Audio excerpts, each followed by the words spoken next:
Nakakapagod, lalo na sa amin na sanay na nakaupo ng mahabang oras, nanonood ng TV. Pero, worth it ang pagod guys, kasi nakakabayad ng bills. Lalo na't walang ng trabaho si Dadot. Yun, so, malaking tulong.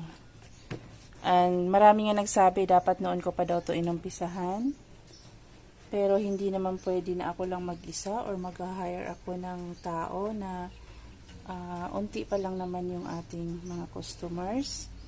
Yun, so maigi na rin na ngayon ko to inumpisahan.